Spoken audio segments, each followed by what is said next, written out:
The booth by the window. Arc 1 set up the diner, the woman the uniform. Kellerton, Alabama, had the kind of geography that looks like permanence but is really just inertia. It sat 40 miles northwest of Montgomery, in the soft hill country, where the pine trees grew close to the road and the summer heat pressed down like a hand that had never learned to let go. The city had a population of roughly 18,000 people, a modest downtown of three-story brick buildings that had been repainted just enough times to look maintained without ever looking new. A riverfront park that the city council had been planning to renovate since 2009, and a police department with 34 sworn officers and a reputation that stretched further than its jurisdiction. Kellerton had money, but it moved quietly. The old families owned the insurance offices, the commercial real estate, the two local banks. They sat on the zoning board and the school board and the parks commission. They had never needed to be loud about any of it, because in Kellerton, the architecture of who ran things had been built so long ago that most people had stopped seeing it as architecture at all. It was simply how things were. Maggie's all-day diner sat on the corner of Clement Street and 4th Avenue across from the post office and kitty corner from a barber shop that had been there since 1978. The diner itself had been in operation for 41 years through 3 economic downturns, one fire that had taken out the rear storage room, a flood in 2011 that had buckled the floor in the back corner booth and left a faint waterline on the baseboard that Maggie Dawson had refused to paint over because she said it reminded her of what the building had survived. Maggie Dawson was 73 years old and had owned the diner for 31 of them. She was a small woman with close-cropped silver hair and the deliberate movements of someone who had learned long ago that rushing didn't make things go faster, it only made them go louder. She wore the same style of floral apron every day, in different patterns, kept a pencil tucked behind her ear, even when she wasn't taking orders, and had a way of looking at people over the top of her reading glasses, with her chin slightly lowered, that made most of them want to explain themselves before she had asked any questions. She had cooked for the city council and the city's janitors. She had fed police officers, and the people of those officers had stopped. She had watched Kellerton through its good years and its bad ones, from behind the same counter with the same griddle, hissing behind her, and she had formed opinions that she kept largely to herself, but that showed occasionally in the way she set a plate down gently for people she respected, with slightly more force for people she didn't. On a Tuesday morning in October, at 7 minutes past 9, the breakfast rush at Maggie's was winding down to its residual hum. The smell was what it always was at that hour. A particular layering of bacon grease and coffee that had been brewing since 5:30, and the faintly sweet edge of the cinnamon rolls that Maggie made only on Tuesdays and Thursdays, and which were always gone by 9:45. The griddle hissed steadily. Patsy Cline played at low volume from a radio on the shelf above the pie case. The morning light came through the 2 large front windows at a low angle that turned everything amber and slow. The way diner light always seems to in the hour after the rush, when the noise drops and the remaining customers settle into their coffee and their quiet. 3 regulars sat at the counter. Old Hector Blaine, 68, who had been coming to Maggie's every weekday morning for 11 years and always ordered the same thing: 2 eggs over easy, wheat toast, a glass of orange juice he never finished. A young woman named Carla, who worked dispatch at the county 911 office and came in on her days off because she said she didn't know how to wake up in silence. And a man named Pete, who had been a plumber for 30 years and was now retired and filled his mornings with coffee and the paper and conversations with whoever happened to be next to him. By the far wall, a young mother named Deshonda sat in the corner booth with a toddler named Marcus, who was methodically feeding pieces of scrambled egg to a small stuffed elephant. 2 construction workers, Jimmy Reeves and Carl Stubbs, sat in the middle booth across the aisle from each other, talking about a job they had on Fletcher Road that was running 3 days behind schedule because the concrete delivery had come in wrong. In booth number 3 near the front window sat Darnell Hayes. Howe is 34 years old, broad across the shoulders, in the specific way of someone who carries muscle, not for appearance, but because his profession had required it for over a decade. He was wearing a gray Henley, well-worn and dark jeans and work boots that had seen genuine work. He had a paperback open on the table in front of him. The things they carried, a copy that had been read before the spine creased and the cover soft at the corners, and a plate of eggs and toast that was half finished beside it. He read slowly, the way people who read to think read, not the way people who read to finish read. His coffee cup was 3/4 empty.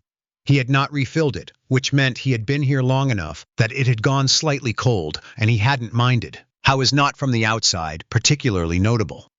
He looked like a man having a quiet breakfast on a day off. He looked calm because he was calm. He had learned calm the way other people learn languages, through immersion, through necessity, through the specific training that strips away your instinct to react and replaces it with the practiced stillness of a man who knows how to wait. Across the narrow aisle in booth number 4 sat Calvin Reese. Howe was 36, leaner than Darnell, and slightly shorter, with a face that gave nothing away, and eyes that moved over a room the way a sonar ping moves through water, measuring, mapping, noting. He was drinking black coffee. He had not ordered food. He held the cup in both hands, and he was watching the door with the particular quality of attention of someone who has spent significant time in environments where the door was the most important object in any room. They were not outwardly sitting together. They had arrived separately, ordered separately, and exchanged no more than 4 words since taking their seats. Anyone watching them would have seen 2 unrelated men having breakfast, strangers sharing a section of diner at the quiet end of the morning rush. But they were not strangers. They had been in 4 countries together. They had been in places where paying attention to a door was not a habit, but a survival skill. They had been trained by the same institution, broken down and rebuilt by the same process, and had come out the other side with the same particular quality. A stillness that was not passivity, a calm that was not indifference, a readiness that had no visible outward expression at all. They were on leave. 3 days. Darnell had driven down from Fort Bragg. Calvin had flown into Montgomery and rented a car. They had not arranged to meet at Maggie's. They had both simply known the diner from a prior visit, both been staying at a hotel 4 blocks away, and both arrived within 20 minutes of each other on the same Tuesday morning. They had acknowledged each other with a nod, taken separate booths with the particular efficiency of people who know how to share space without imposing on it, and returned to their respective coffees. This was what their friendship looked like from the outside. 2 quiet men in a diner, not quite together, not quite apart. Simone Ward moved through the diner with the practiced efficiency of someone who had been doing this long enough that her body knew the job before her mind caught up with it. She was 28 years old, 5'4", with natural hair pulled back and held with a blue clip that matched nothing else she was wearing, but had been a gift from her daughter, and therefore was non-negotiable. Her shift had started at 6. It would end at 2. That gave her an hour before she needed to pick up Bria from school at 3:30. Bria was 6. She was in 1st grade at Clement Elementary, 4 blocks from the diner, and she had her mother's eyes and her father's laugh and an ongoing, entirely serious relationship with a stuffed rabbit named Gerald. Simone's apron had 2 pockets. In the left, her order pad, 2 pens, a packet of mints. In the right, a small photograph 3 inches by 4 of Bria on the first day of 1st grade wearing a backpack that was slightly too large for her and squinting into the sun with an expression of absolute fearlessness. Simone had moved that photograph from apron to apron for 8 weeks. It was soft at the edges from handling. She didn't look at it during her shift. She just knew it was there. 3 months ago, she had filed a noise complaint against Dale Greer, the man who owned the building where she and Bria lived. 3 days after filing, Officer Craig Whitmore had come to the diner on his lunch break and sat at the counter and told Simone in a friendly conversational tone that filing complaints about city properties tended to result in those properties getting looked at more closely, and that sometimes when properties got looked at more closely, things got found that nobody wanted found. He had smiled. He had left a $3 tip on a $4 coffee. That had been the beginning. Over the 3 months that followed, she had received 2 notices about her apartment, one citing a building-wide carbon monoxide detector. Discrepancy, subsequently found to be false, citing a parking violation on a vehicle she did not own, subsequently dismissed. None of it was enough to do anything with. All of it was enough to make clear that someone with access to municipal systems was making her life harder in small, precise, unprovable ways. She had not stopped coming to work. She had not moved. She had done something instead that she had learned to do from her mother, who had been a bookkeeper and who had believed with the conviction of someone who had been proved right more than once that writing things down was the most powerful thing a person could do. Simone had written everything down. Date, time, description, any witnesses, any documentation. She kept the folder in a locked drawer at home and a backup image of it on her phone. It was 17 pages long. She was balancing 4 plates when the door opened at 9:17. Officer Craig Whitmore did not come through the door of Maggie's all-day diner the way a man comes in for breakfast. He came through it the way a man comes into a space he considers his. He was 41 years old, with a build that had been athletic in his 20s and had thickened since into something that suggested force without suggesting fitness. He wore his uniform with the particular crispness of a man who takes uniform presentation seriously because it is for him a tool. Darnell, without looking up from his book, registered him in his peripheral vision in approximately the first 2 seconds. The read was immediate and involuntary posture pace. Attention, direction, stress indicators. Whitmore's attention was not on the room. It was on Simone. Whitmore sat at the counter, third stool from the left. He did not pick up a menu. He did not look at the coffee. He looked at Simone. From booth number 4, Calvin Reese set down his coffee cup with a slight deliberateness and folded his hands on the table. Simone finished setting down the plates, turned, saw Whitmore. There was a half-second, the tiny recalibration of a person who has spotted something unpleasant and is deciding in real time whether to show that they've spotted it. And then Simone's face settled into the professional neutral. She wore the way she wore her pressed uniform. "Morning," she said. "Coffee." Whitmore looked at her for 1 beat longer than the question warranted. Then, "Sure," she poured. He didn't say thank you. He wrapped both hands around the cup and let the silence settle. Darnell turned a page. He was not reading it. The booth by the window, Arc 2, Escalation, the long game. Whitmore drank his coffee in silence for 3 minutes. Then he set the cup down and turned to look at Simone, who was at the far end of the counter, filling the sugar dispensers. "Hey, not loud, conversational." Simone came down the counter. "Need a refill?" "No." Whitmore turned on his stool to face her fully. "I got a call this morning about this establishment." The sentence landed in the quiet diner, the way a stone ends in still water. At the corner booth, DeShonda stopped moving the pieces of scrambled egg around Marcus's tray. At the counter, old Hector Blaine put down his fork. "What kind of call?" Simone's voice was completely steady. "Health violation concern." Whitmore said it pleasantly. "I'm going to need to see your food handler's documentation. The establishment's too." Simone was quiet for 1 beat. She was processing the specific information this moment was giving her. Whitmore was a patrol officer. Health Inspection Authority, resided with the county health department. This had nothing to do with his jurisdiction. He knew that. She knew he knew that. The question was not about the documentation. The question was, will you argue or will you bend? Simone said, "I can get Maggie for you." "Whitmore, I'm asking you, and I'm telling you, that if there's a health concern about this establishment, you'd want to speak with the owner." Her voice was light, professional. The tone of someone who is not going to be redirected, but is not going to make it a production either. Maggie came around from behind the counter. She had taken off her apron and set it on the pass-through, a gesture she only made when she intended to handle something formally. She stood between Whitmore and Simone with the unhurried confidence of a woman in her own establishment. "Officer Whitmore," not a greeting, an acknowledgement. "Maggie." He looked at her with the same pleasant nothing face. "Your waitress was just going to pull the documentation."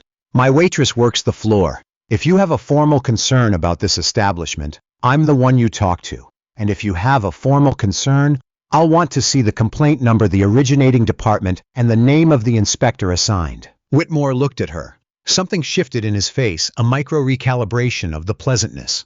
"No need to make this complicated." "I'm not making anything complicated," Maggie said. "I'm following procedure." The diner had gone to a particular kind of quiet that was different from its ordinary quiet. Carla, from dispatch, had set her phone face down on the counter. Jimmy Reeves had his coffee cup halfway to his mouth and had not completed the motion.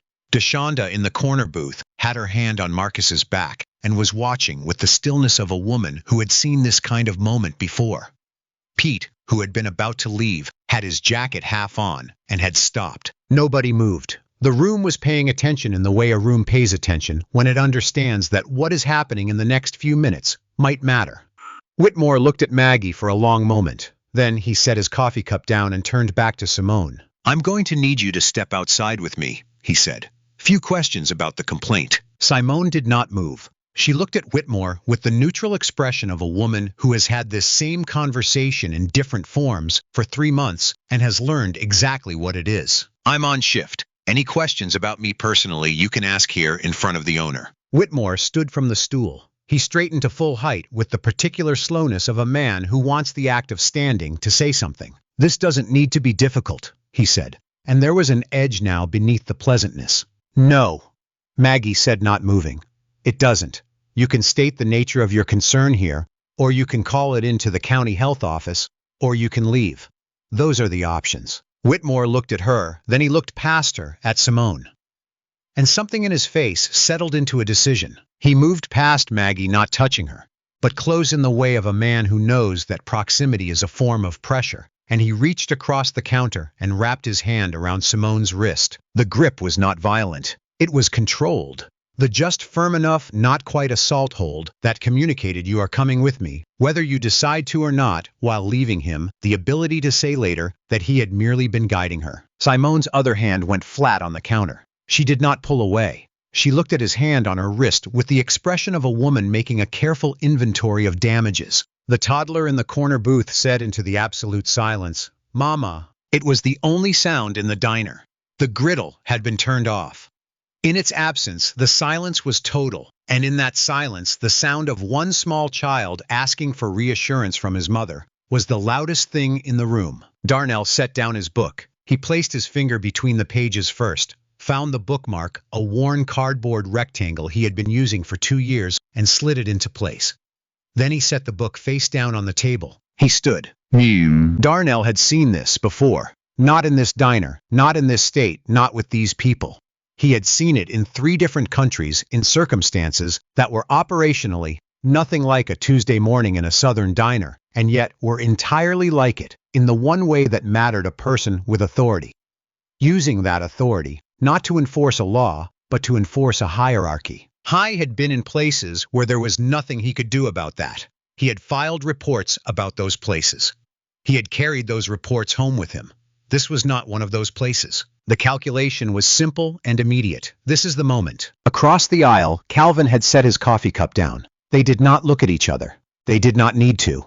In 14 years of working together, they had developed a shared vocabulary of stillness and motion, a language of when to move and when to wait that had been tested in conditions far more consequential than this. Calvin was already on his phone dialing a number from memory. His voice when he spoke was so quiet that no one more than 2 feet from him could have made out the words. Darnell walked to the counter. He did not rush. He did not perform urgency.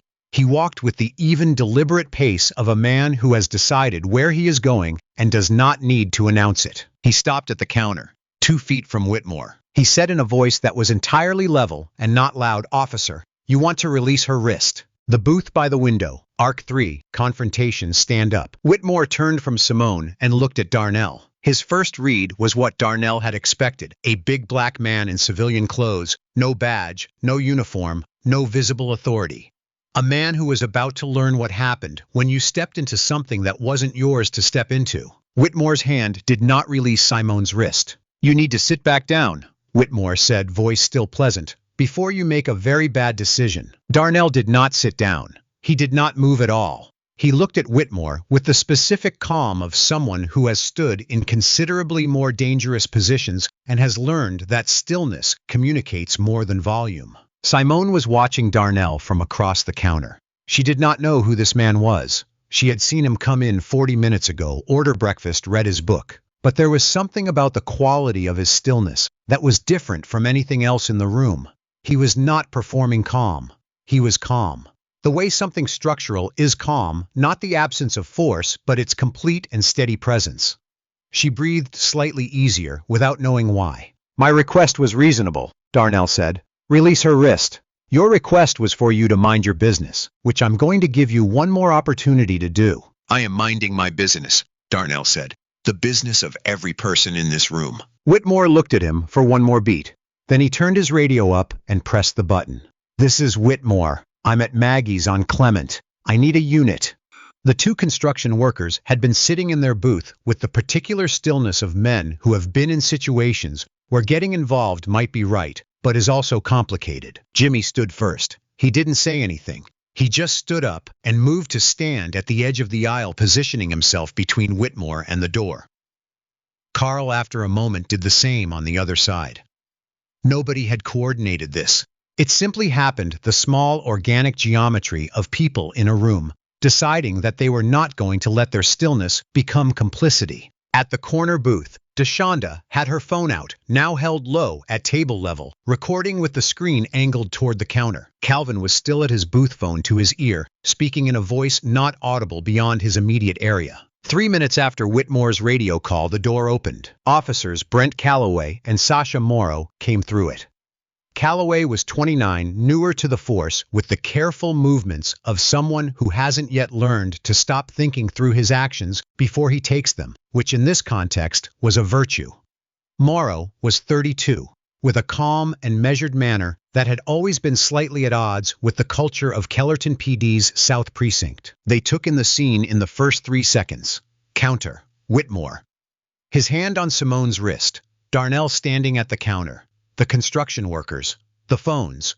The perfectly frozen quality of the room. Calloway hesitated at the threshold. Just for a second. But Darnell, who was watching everything, noted it. Something about this man's posture is wrong, and he knows it. Whitmore. Calloway. Cuff him. Nodding at Darnell. Interference with an officer. Calloway didn't move immediately. He was looking at Darnell with the assessment of a man trying to figure out what he is looking at and finding that the information he was getting from Darnell's body language was not consistent with how the scene had been described to him. Morrow was looking at Simone's wrist. Craig, she said quietly. When did you... Calloway, Whitmore said sharper. Calloway moved toward Darnell, reached for his arm. Darnell said, before you do that, you're going to want to know who you're touching.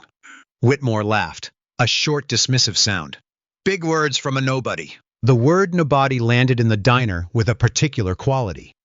Whitmore had said it the way you say something you believe so completely that you don't feel the need to raise your voice about it. The way you state a fact about gravity. Darnell did not react to it. He had heard that word used as a weapon before and had learned a long time ago that its effectiveness depended entirely on whether the person it was aimed at believed it. He did not believe it. Across the aisle, Calvin Reese set down his coffee cup. The movement was quiet, deliberate. He set it down with the same care with which Darnell had placed his bookmark, and then he stood and he walked to the counter. Calvin was not as large as Darnell, but he had a quality of presence that was different, not size, but precision. When Calvin Reese entered a space with intention, the space acknowledged it. It was something that couldn't be trained into a person, only trained out of them, and it had not been trained out of him. He stood next to Darnell, looked at Whitmore. Then he looked at Calloway. Calloway, who still had his hand hovering near Darnell's arm, had gone slightly still.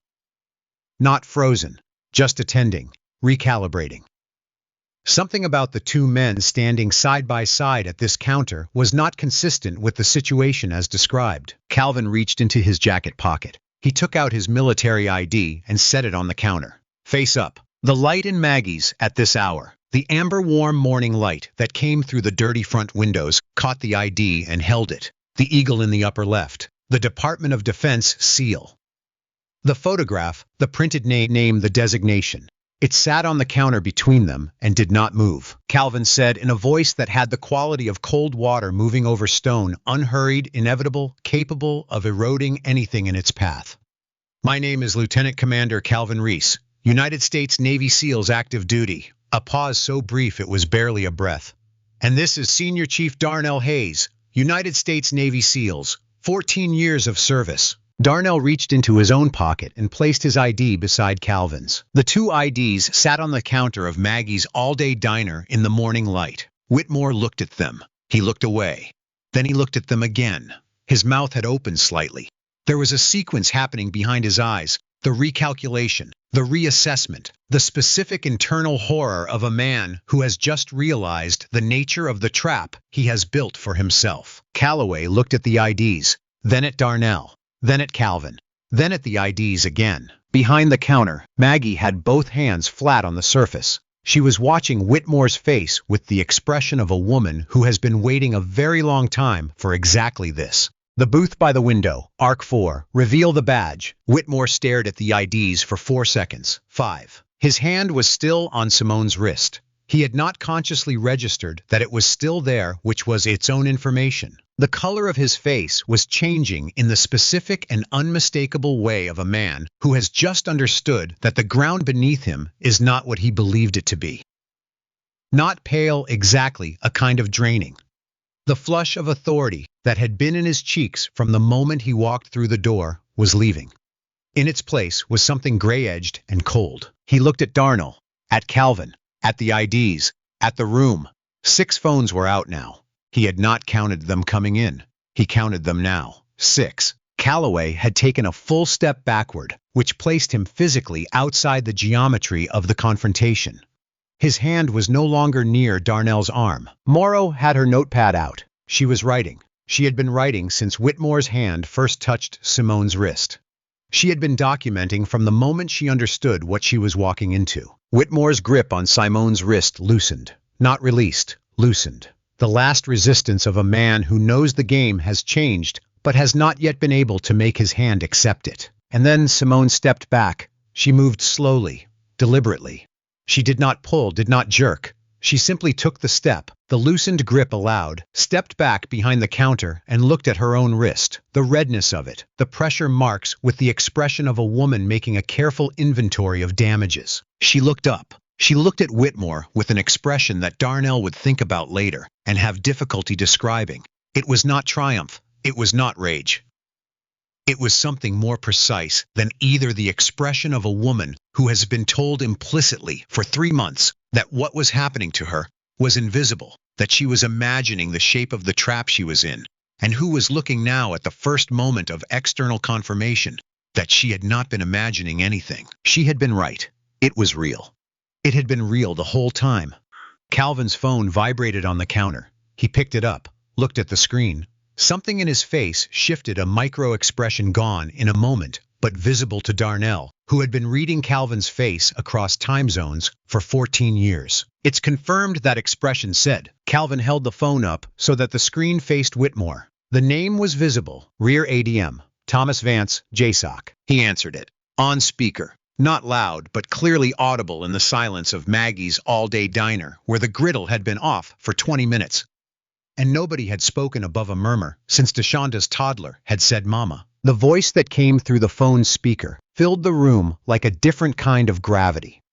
He measured, unhurried, carrying the particular authority of someone who gives orders that decide the movement of resources at a scale most people never interact with.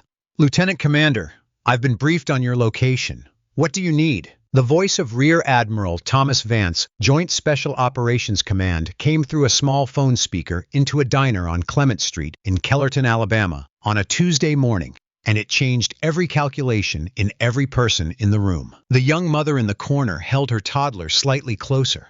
Not from fear, but from the instinct that you hold the things you love when something important is happening. The construction workers, Jimmy and Carl, both exhaled slowly and simultaneously, like men who have been holding something and have just been given permission to set it down. Old Hector Blaine at the counter, 78 years old and a veteran of the Korean War, looked at his eggs and then looked at the phone and said nothing.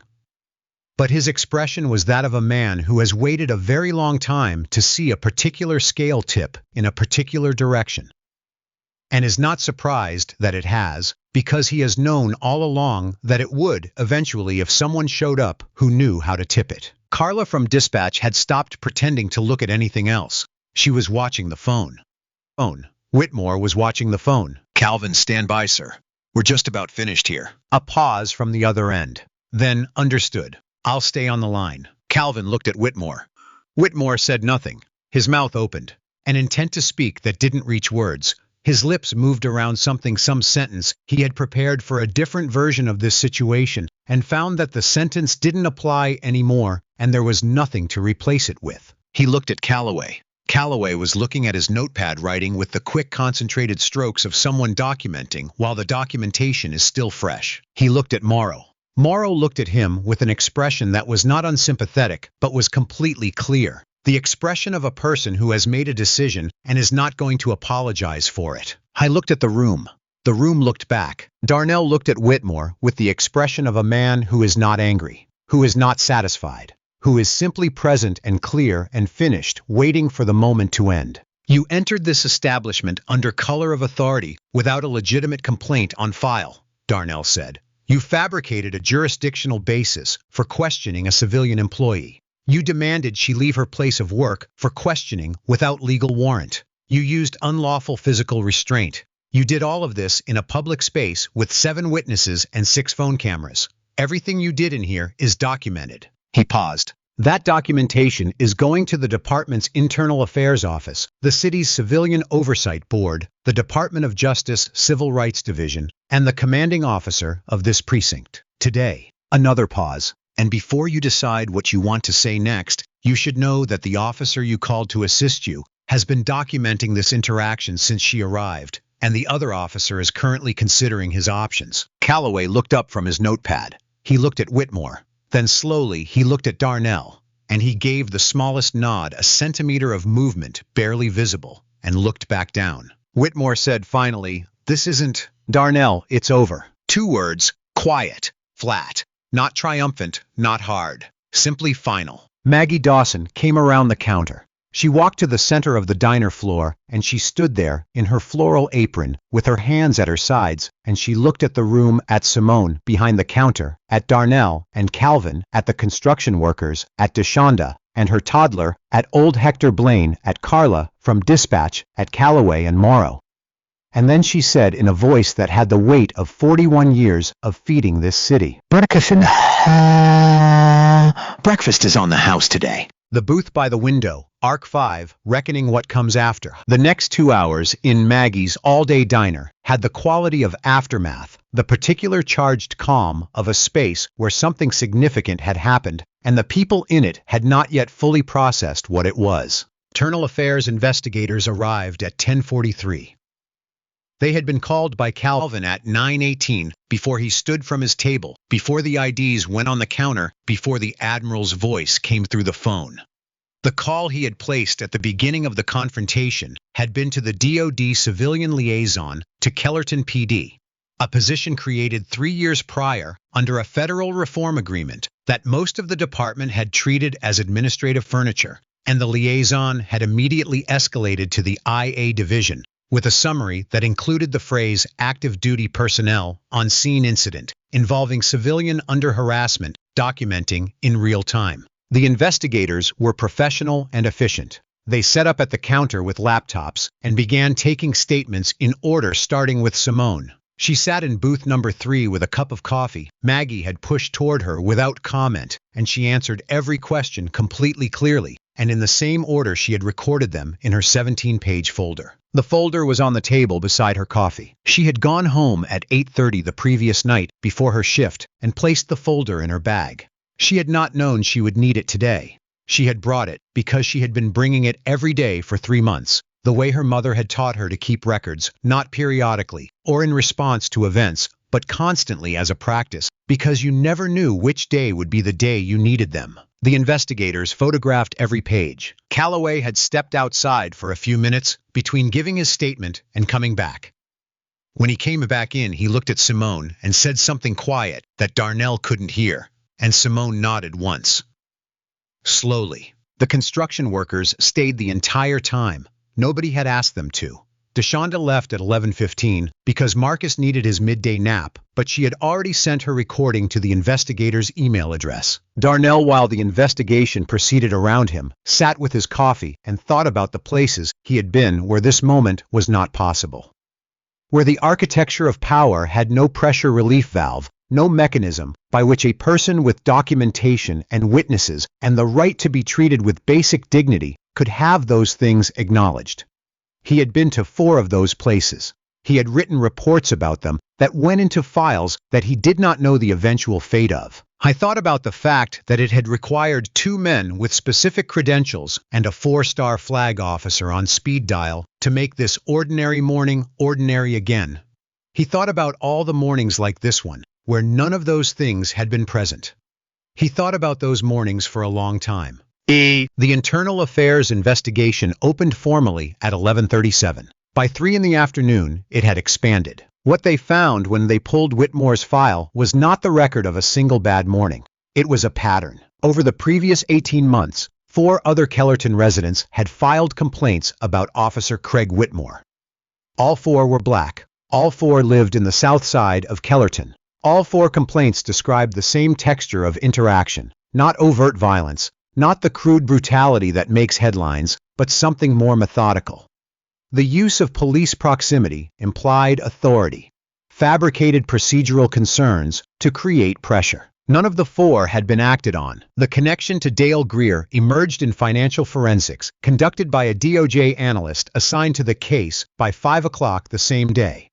Whitmore's bank records showed 4 cash deposits over 17 months, totaling $4,200 amounts, small enough individually to pass unremarked, but that the analyst cross-referencing against Greer's cash withdrawal records was able to match with a 93% confidence interval. The arrangement was not complicated.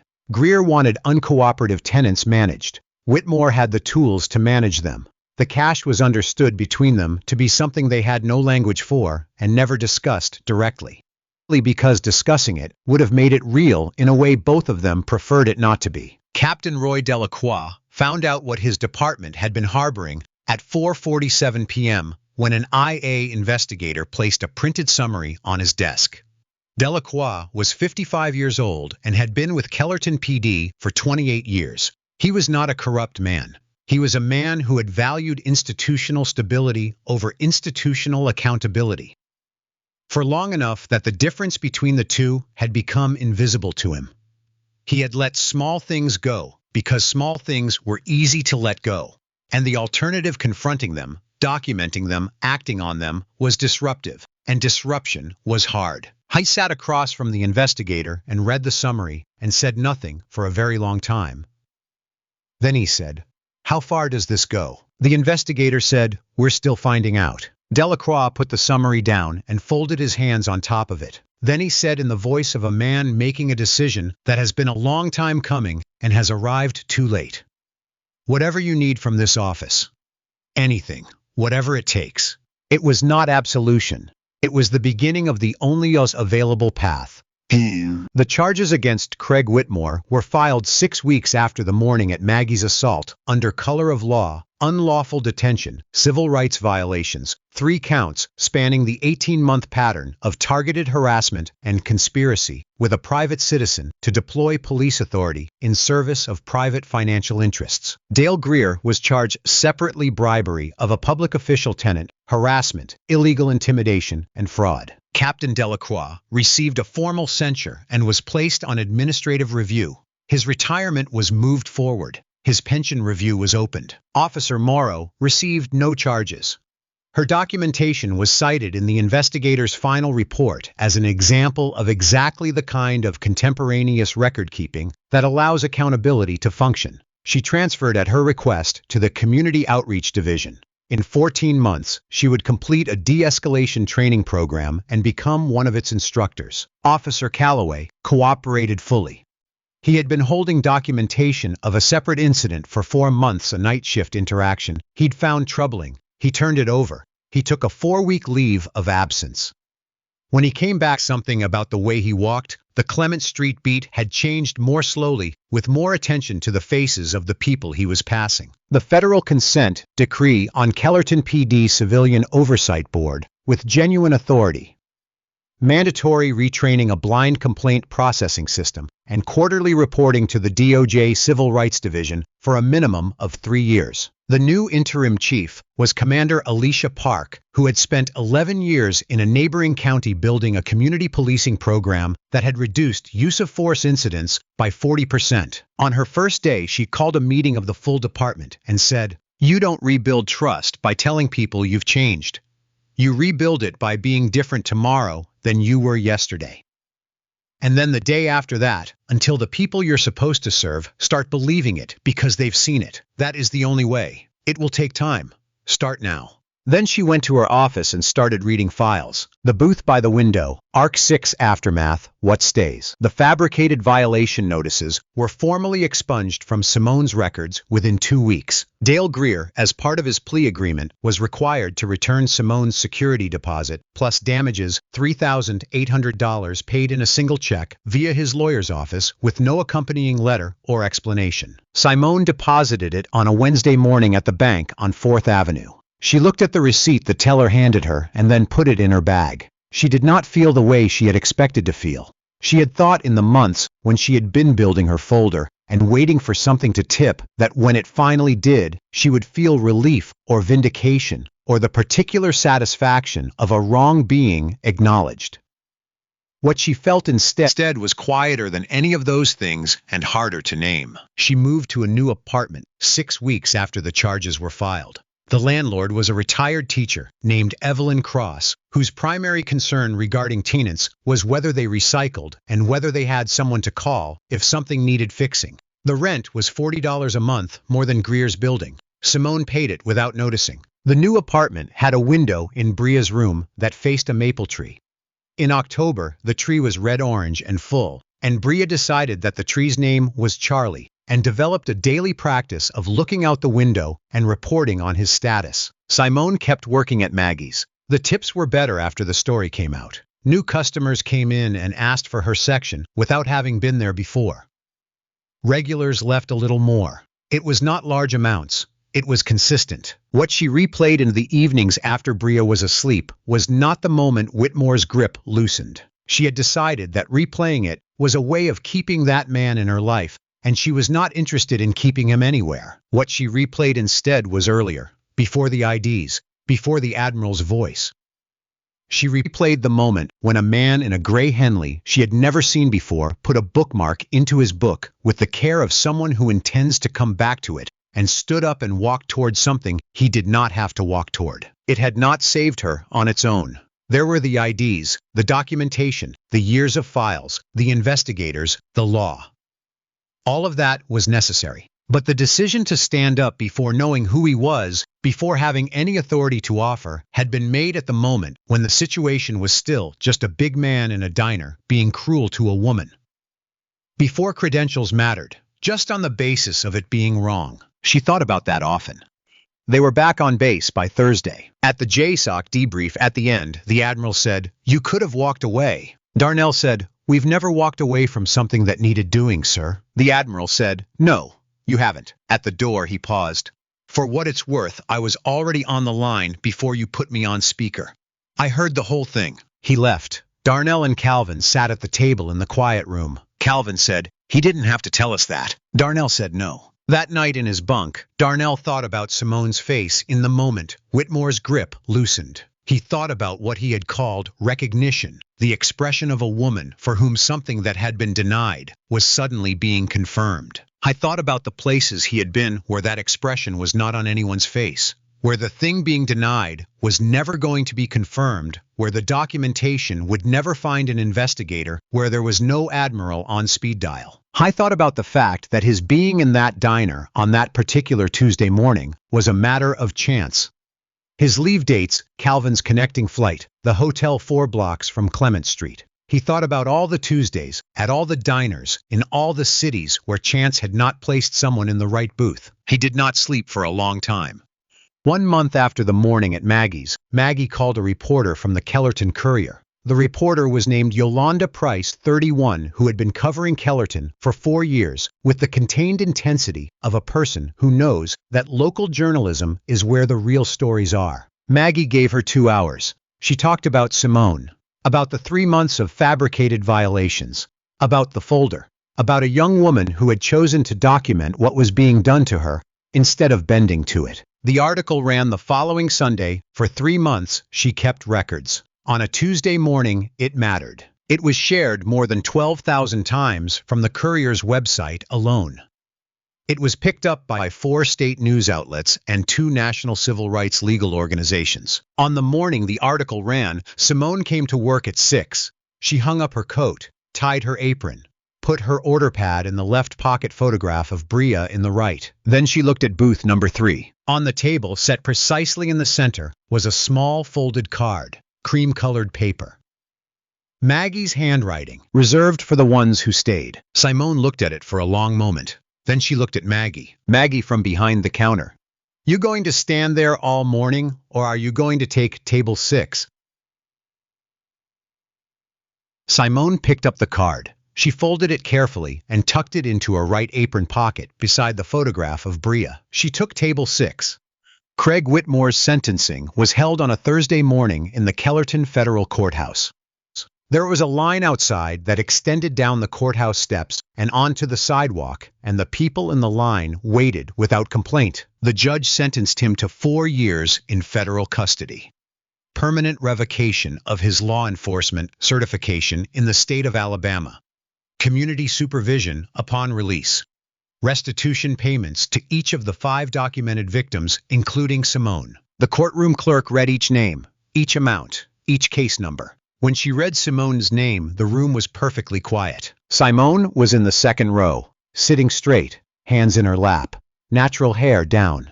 She had done this deliberately, because she had decided that when this was over, she wanted to look in whatever photographs or records remained exactly like herself. She listened to the clerk read her name, her case number, her restitution amount. She did not cheer. She did not cry.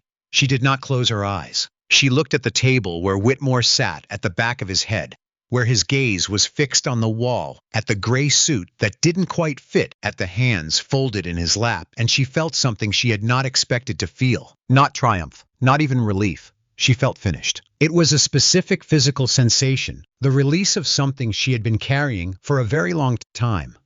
Not the weight of fear or anger, but the weight of waiting, of living in the extended tension of a wrong that has not yet been resolved, of requiring a portion of your daily energy to be allocated to monitoring a threat that persists in the corner of your life. That weight was gone.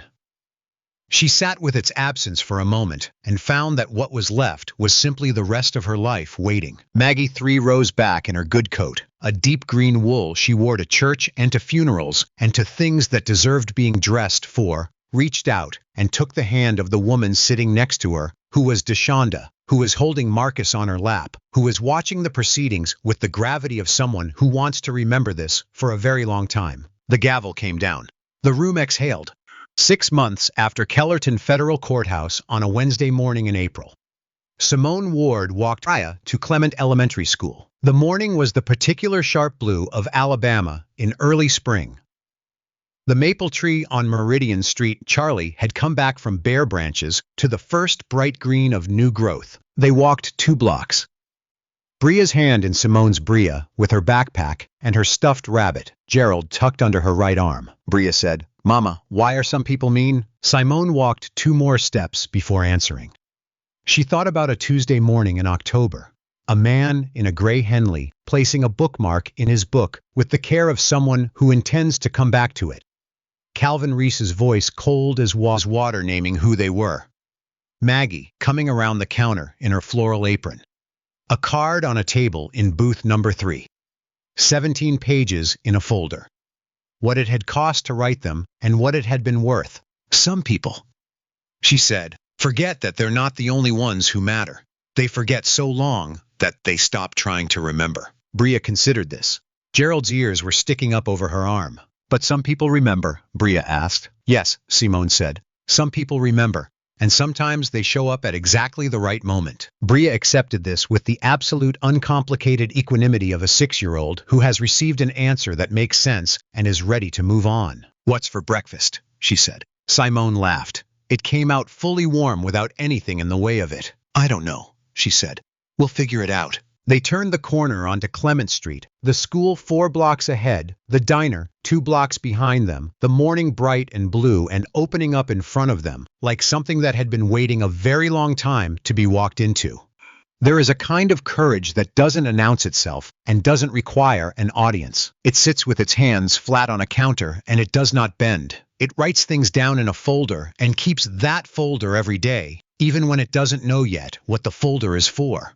It stands up from a table and puts a bookmark in its book first because it intends to come back and finish what it started. Dignity is not a thing that can be taken. It can be pressured, diminished, and made uncomfortable. But a person who has decided to keep their dignity, who has made that decision all the way down into the bones of it, not as a performance, but as a settled fact about themselves, cannot be deprived of it. That is not a small thing. It is in the end the only thing that any of us takes everywhere. If this story reminded you of that, share it with someone who might need the reminder. Leave us a comment about where you're watching from. Like this video if you believe that writing things down, staying straight, and refusing to be made small are forms of power that matter. And subscribe to our channel, because stories like this one deserve to be heard and there are more of them waiting. Thank you for watching this story with us. We know it wasn't an easy one. Stories about dignity under pressure never are. But we believe that the people who stay until the end of a story like this one, who sit with it, who let it matter, are doing something important. You are why we tell these stories. See you in the next one.